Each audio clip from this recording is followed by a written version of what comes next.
Hello! Read it here. Today we're going to read a story from our /Entitle Parents. Now, for our first story, my family is pressuring me to give my 23F sister my 28F wedding venue because she needs it more and is pregnant. Part 1. My fiancé and I have been together for 8 years and engaged for 3. I was doing my PhD program and was juggling planning the wedding. My fiancé took much of that work, but it was perfect because our dream venue was booked till after my graduation. So what we did is book our dream venue 3 years in advance. It is really a beautiful venue. The only slot we got was September of this year. My sister got engaged a few months ago to her fiancé. They were planning on having a spring wedding next year. They had no venue lined up, but had a few vendors lined up as well as a set date. Yesterday, our parents invited us to a family barbecue, where my sister announced to our extended family that she is expecting. Everyone was so happy for her and my BAL, who is a great guy. My nan asked my sister if the wedding was still on the set date, or if they were going to wait because of the baby. She said no, that she hoped to move it to September. No big deal. We don't have many out-of-town guests, so they could attend to both weddings no problem.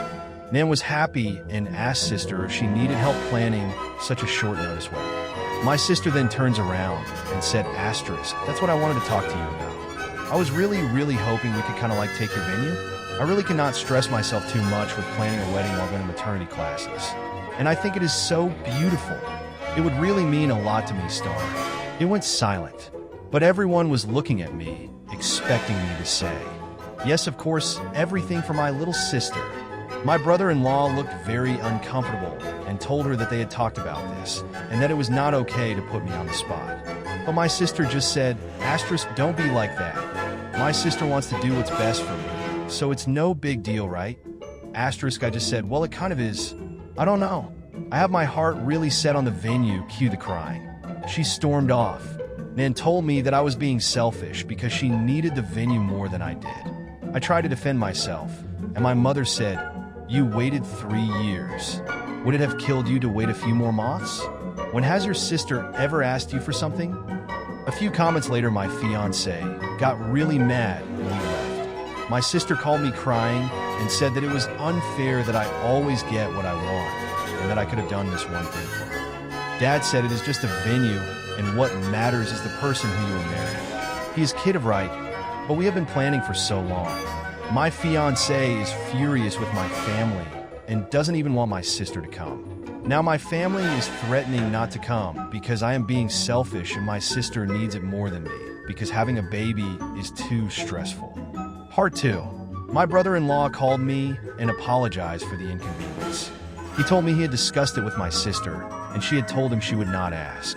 He is properly mad with her now and warned me that my sister is blaming me for potentially ruining her marriage.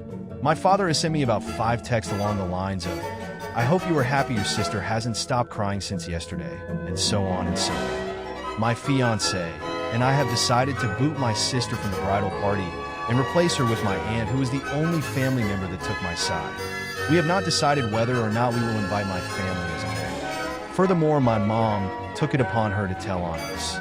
She called fiancé's parents and told them that it would be best if my sister gets it because she is pregnant and preeclampsia runs in the family.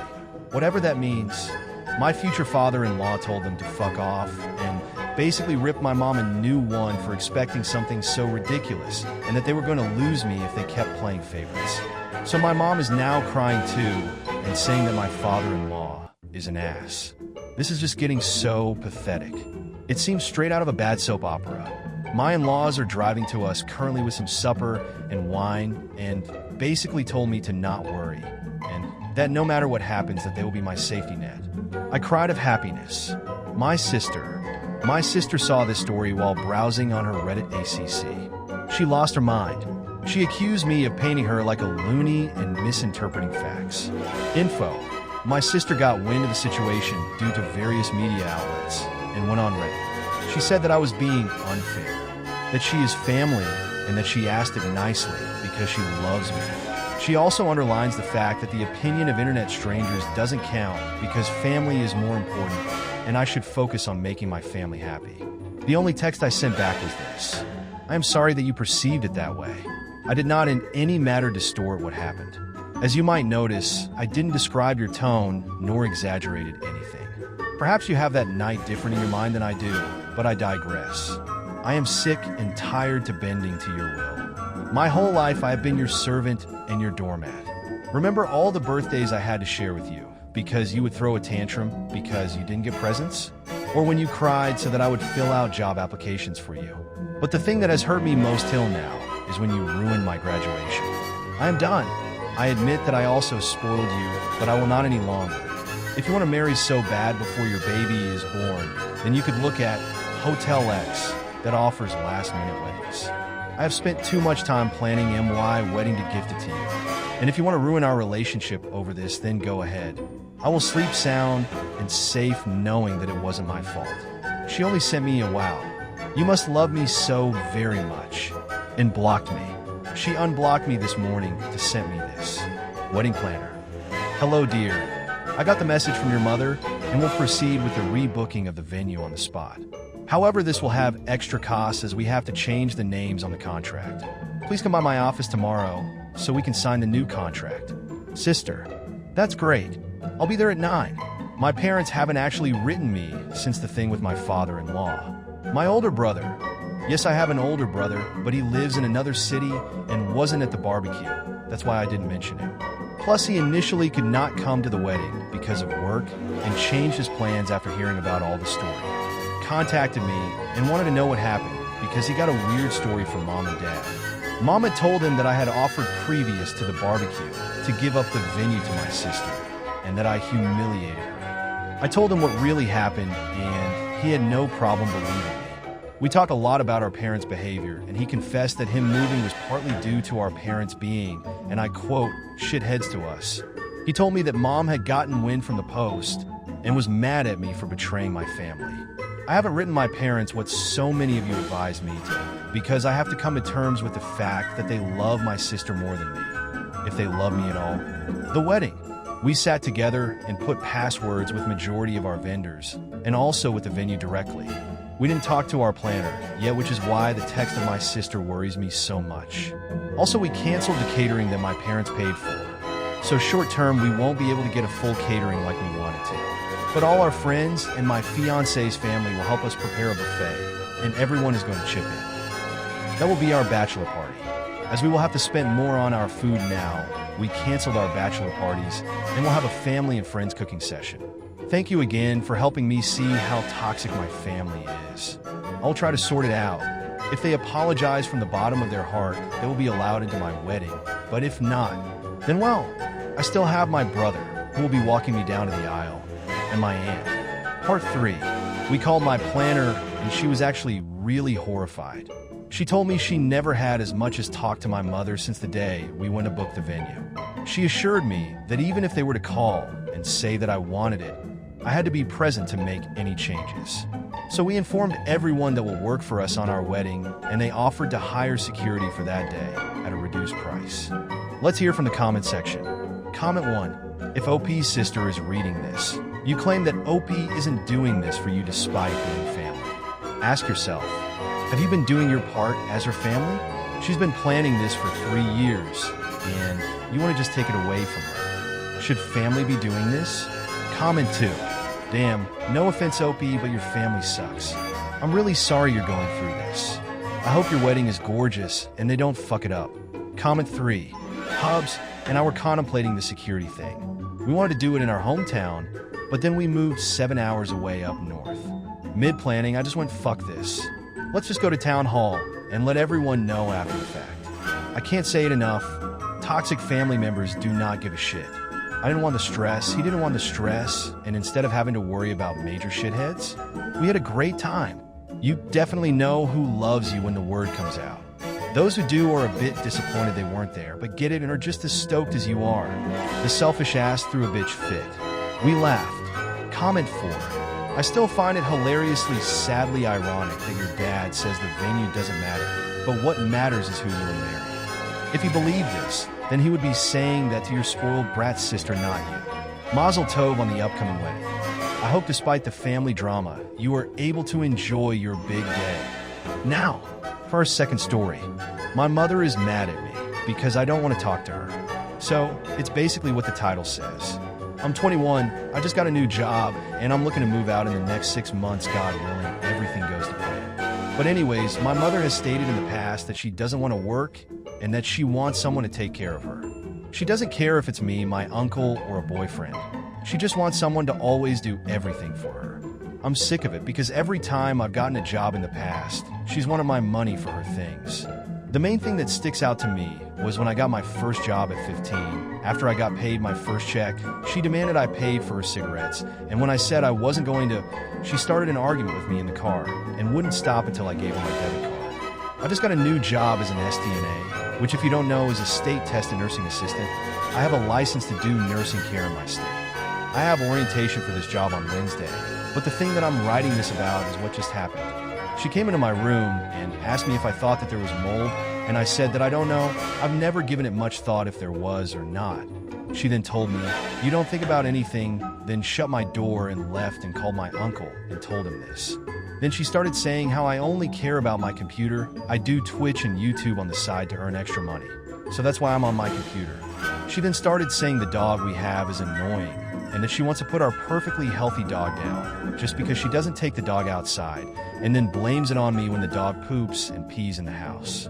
She acts like she's always mad at me because I don't want to talk to her, because if I tell her what I'm really thinking about a lot of situations, it'll cause a huge blow-up argument, so I just ignore it and don't say anything. I just don't know if I'm the one in the wrong here. I should also preface that according to my godmother and both of my uncles, she's a diagnosed bipolar and refuses to take her meds. I also think she's a narcissist because she wants everyone and everything to cater to her wants and needs. Let's hear from the comment section. Comment 1. You should leave the princess to wallow in her own glory, but rehome the dog first. Pets complicate renting and raise the cost, plus you will be gone for long periods of time. Comment 2. Please ask your godmother, uncle, other relatives if you can move in with them now, with a move-out day of 6 months to your own apartment. Because your mother is taking your money, threatening to kill the dog, and scaring you with her off-the-wall behavior. Comment 3. Yeah, she sounds pretty unhinged. My parents stole all the money I got pre-10. I moved in with my grandparents at 10. When I got a job at 15, my grandparents did not touch my money. Ever. Because they were normal. I was absolutely bumfuzzled for years how they raised my uncle and myself to be normal functioning adults, and my sperm dispenser wound up being such a piece of hot garbage. I'm starting to question if there was a golden child / scapegoat dynamic. I just cannot answer that because I know for a fact that my grandfather would not have had any part of that. That being said, hoard your money like it is your precious. Get as far from her as you can. If she wants to be taken care of like that at her age, then she can put in the work and deal with the consequences. To make that happen, I'm old enough to be your mother, and I can't imagine being that way to a kid. Comment 4. Make sure she is not on your bank account. If she is, open a new account at a different bank that she doesn't deal with. She can't bully a teller into breaking the rules if she doesn't know where to go. Lock your credit with the credit bureaus so she can't get a loan in your name. Your job right now is to save as much of your money as you can so you can get out. Now, for our third story. I just saw a lady get tasered for trying to snatch a woman's face mask to give her a child. I argued with my husband about whether or not to post this, because I'm pretty sure this will make the local news, and I didn't want to burn this account just yet. But he won RPS, so here we are. Prepare yourself. This story has layers. We were at the dreaded big box store picking up potting soil because we were going to DIY ourselves through the isolation. Things aren't crazy here yet, but there is a 2 per customer limit on a majority of items. I assume this means everything. So we're getting 2 bags, each of a few different types of soil. My husband is loading the last of 8 bags on our cart when I hear her. I know it's a Karen just by the level of unnecessary outrage in her voice. Karen, are you kidding me? Not a lot of people out here in the garden center, but we all look to her. I was almost disappointed to see she didn't come with the requisite haircut. She actually looked like a frazzled mom. Her kid tugging on her hand and an overfull handbasket of groceries. And I had a moment of, girl, I feel you. But damn it, she was pointing at us. Karen, you can't buy that many. You are hoarding. My husband. Yeah, we can. We're getting 2 each. Karen. Oh, you don't fool me. I know what you're doing. My husband. So do I fuck off. I'm just sitting there imagining all the ways I'm gonna rock his world tonight. Well, Karen huffed at that, spun around, and yanked her kid back inside to go complain to the employee working the register nearby. Now, we already paid for our items. The employee had come out and scanned the bags earlier, and he could easily see our cart from inside. So, being finished, we pushed the cart out of the garden center into the parking lot. And then the automatic doors open behind us, and I hear, now they're stealing. Just great. We load the soil in the car and turn around to bring the cart back and look at plants. By the time we get back, Karen has given up on trying to convince the employee where the Bonnie and Clyde of dirt, and is now trying to negotiate skipping somebody in line. She has a child, you see, in her handbasket. Well, it's just so full and heavy. Could she please just scooch right on in here real quick, and it'll just be an extra second, she swears. The woman Karen is trying to skip is young, maybe college age, and wearing a face mask. Not a medical mask, but the stretchy kind you'd wear while riding a motorcycle or when you're skiing. My husband has just informed me it's a neck gaiter. The mask is black and has like scary wolf teeth on it that honestly made the girl look like somebody you should not fuck with, even though she was wearing a Gap t-shirt and flip-flops. Mask girl is just shaking her head no, and that's all I got as we dropped off the cart. I browse, pick up a couple plants, and we head inside to wait in line. Now it's showtime. Karen and Mask Girl are near the register facing off. No pun intended. From the looks of things, Mask Girl finished her purchase, and Karen stopped her before she could leave. I don't know if she grabbed her or anything, but Karen was still holding her full handbasket, so she hadn't checked out yet. Well, she hadn't paid for her groceries yet because clearly this woman had checked out. Karen, but you don't even need it now, you're leaving. My son could get sick because you won't give it to him, and he needs it. Mask Girl, hell no, you can't have it. Back off, lady. Karen, but my son really likes it, and it's obviously made for boys anyway. Why would you even want to wear something so scary? Mask Girl, because I like it, and it has my germs on it. Why would you put a stranger's mask on your kid? Karen, ugh. Why are you being so rude? You wouldn't let us go through the checkout first, and now you're making my son very upset. Mask Girl, your problem, not mine. And then Mask Girl turns to leave while Karen manifests the biggest balls ever and grabs Mask Girl by the back of her mask. Let me make a side note here. When all of this is going down, we're all just standing in line and watching. The register is still going boop, boop, boop, as the employee scans items, but otherwise we are all just inside this hypnotic bubble. But when Karen reached out towards Mask Girl, it was like the bubble popped and made everything crystal clear. Not slow motion or anything, but I absolutely felt hyper-aware. Like Spider-Man, Karen reaches out, people on both sides of me inhale loudly. Karen grabs the mask and yanks. A lady on my right yells, and my husband steps forward. So getting late tonight. Mask Girl tucks her head down, and she turns to Karen like a pissed-off bull with a bright and shiny new target. I think Karen was going to say something like, "Don't walk away from me," or something, but all she got out was, "Don't dash, crack." I looked around because the noise was so loud I figured the roof was about to cave in, but out of the corner of my eye I see Karen spasm and drop to the floor writhing. Little Miss Mask Girl had a fucking taser. I don't know when she pulled it out, this tiny little flashlight looking thing, but she laid Karen out with it. And not one of us moved for what felt like forever, like we were frozen. And then it was fucking bedlam. Security guard shows up, more employees show up. Mask Girl is chilling like she's been through this before and knows what comes next. The kid is screaming that the wolf girl killed his mom, even though she's groaning and sobbing on the floor, and clearly not dead, but maybe wishing she was. The people that had been in line with us were all talking at once, trying to tell the security guard what happened. We hung around just witnessing the insanity for maybe 2 minutes before Karen started choking out demands for an ambulance, the police, a lawyer, the mayor, restitution, and reparations. My husband made eye contact with an employee and got a thumbs up when he put the plants on a shelf and pointed towards the door.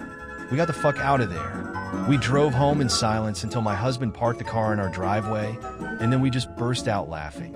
Neither of us have ever seen anything like that before. We live in a small beach town. People are super laid back and mellow.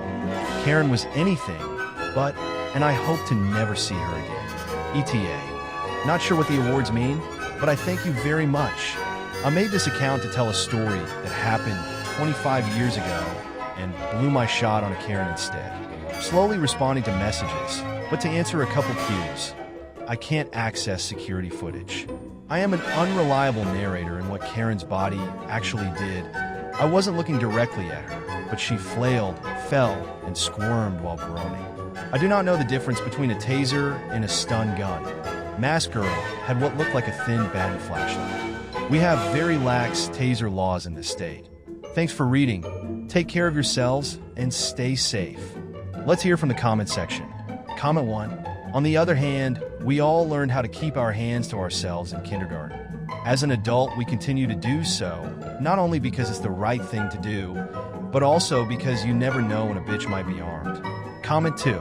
Yeah, honestly, with the way women are treated with this and the hydro flask assault, if someone grabs a girl from behind, it is absolutely a justified self-defense move. Especially because although you never just go up and grab someone, legally we have to stay 6 feet apart. So anyone within your 6 feet grabbing you is so scary.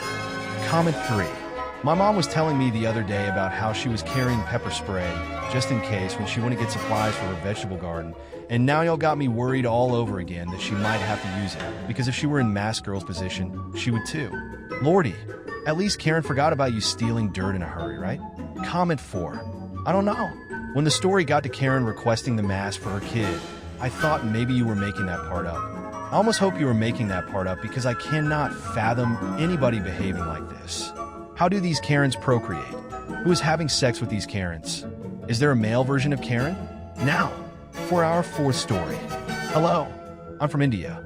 English isn't my first language, so apologies in advance for any mistakes. Sorry this is going to be long. This incident happened about 8 years ago. It was my sister's birthday, and a lot of my family members from my dad's side were invited. My dad's sister, who will be called EM henceforth, and her daughter, EC henceforth, were visiting us after a lot of years because they shifted to California. So EM wanted her daughter to be the center of attention since the moment they came in. EC was about 7 years old, and everyone was quite taken with her because she spoke in an adorable accent. When it was the time for cutting the cake, EM wanted EC to cut it even though it was my sister's birthday. The reason being, she is a kid. She deserves to cut the cake. She is the youngest of them all. My sister, S, is way too old to be cutting cakes anyway. It was sister's 11th birthday. EM's request/order was declined by my mom, which made EM quite angry. When dinner was served, EM was very hungry and sat down to eat. As soon as she started, EC started crying and demanded to be fed. And EM expected my mom to stop eating and feed her kid. And my mother agreed. The worst was at the time of gift unwrapping. My sister loves Barbies, so she received a doll and a dollhouse from my mom and dad. And I gave her a bunch of homemade chocolate that I made myself. EM, what does S need chocolates for? Come on, give them to EC. You're way too old for them. S gave EC some of them, which EC proceeded to start eating right then. S went on to unwrap other presents and was made to share a bunch of other stuff like sparkle pens, a set of crayons, etc. too with EC. EC after some time started wailing that she wanted more chocolate. EM literally shouting, "Why have you not given her the chocolates? Didn't I ask you to? Why are being so mean? She's your cousin. She deserves them." S was almost at tears and gave her 3 more. Now only 5 chocolates remained, which she gave 1 to each of US, Mom, Dad, EM, and me. I saved mine to give it to her later. EM noticed it and asked me to give to EC, since I obviously was not going to eat it. I didn't. When S got to unwrapping the dollhouse and the Barbie, EM actually pounced on the doll and started pulling it away from us. Now I started to cry, which made EM angry, and she screamed at S to shut up and stop being so mean and stingy. EC was from US and did not have any Indian toys, and she needed the doll. My father flat out refused, which resulted in more screaming and crying. Then she left in a huff and kicked at the dollhouse, denting it. My sister was very sad, and needless to say, her birthday was ruined. But that was not the end. About an hour or so later, EM was back kicking and screaming at our door, saying we had poisoned her kid and that she would be suing us. EC's stomach was aching, but instead of calling a doctor, she had drove her to our house. We seated them and called the doctor, during which EM was screaming about how we were jealous of her and would suffer terrible fates. The doctor said the pain was because of overeating. Guess she shouldn't have had 6 of those chocolates. EM then proceeded to blame me and my sis for everything and saying how both of us were spoiled and mean kids. Hello again. I posted a story about my aunt ruining my sister's birthday day before yesterday. Turns out she or her daughter is on Reddit and are subscribed to our /Entitled Parents and read the story. This is what happened last night. Entitled Mom, who's my aunt, you see her daughter as my sister. EM called my dad last night at about 11 when my dad was half asleep. EM, how could you do this to us? Aren't we family? Why did you shame us like this? It was so many years ago.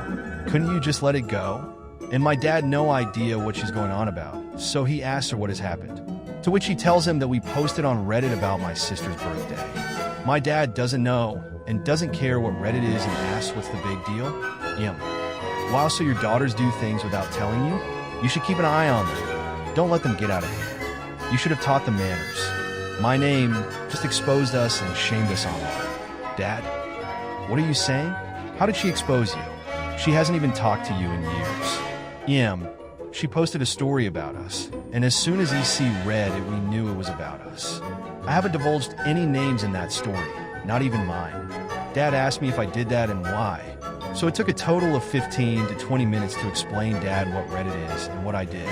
I tell him that I have just narrated a story and haven't exposed her identity in any way. So Dad just hands me the phone so I can explain it to her. As soon as I say hello, EM starts screaming at me so loudly that it can be heard outside the phone. EM, you bitch, how could you do that? Who do you think you are? You poison my child and then make it up as if I was overreacting? Take that post down now and apologize for it on that subreddit. If you don't, I know I'm gonna sue you. WTF, I'm so angry that I just say no, I won't do anything of that sort. And that I would see how you can sue me all the way from California. EM then proceeds to call me and my sister a whore and similar things. My dad takes away the phone and asks her to not ever contact any of us again and blocks her. So hey there, Aunt Sheila, hope you'll read this. Let's hear from the comment section. Comment 1. The Tragedy of Darth Sheila the Entitled. Did you ever hear the tragedy of Darth Sheila the Entitled? I thought not. It's not a story the parents would tell you. It's an EB legend. Darth Sheila was a dark lord of the EBs, so powerful and so wise she could use entitlement to influence others to give her free shit. She had such a knowledge of the entitled bitching that she could even keep the ones she cared about from being posted on her /Entitled Bitches. The dark side of the entitlement is a pathway to many abilities some consider to be evil. She became so powerful. The only thing she was afraid of was being exposed on Reddit, which eventually, of course, she was. Unfortunately, she taught her daughter everything she knew, then her niece exposed her in her sleep. Ironic, she could save others from being exposed, but not herself. Comment 2. This is so amazing. I love how she randomly came across a story about a horrible mother and her bratty child, and instantly knew it was about herself. And yet that's someone else's fault. LOL. Come on, Aunt Sheila, think about it. Comment 3. So hey there, Aunt Sheila. I spat out my chocolate milk. I don't want to seem like an attention seeker, but my karma went from 100 to 10-fold in like one night. How? I have no clue. So thanks for the attention, fellow Redditors. I hope you enjoy your day. Comment 4. I hope the now 15-years-old kid is less entitled and is embarrassed by such a mother. Hear that, Sheila? I hope your kid is ashamed of you, Sheila. Thank you for watching. Don't forget to like and subscribe to see more.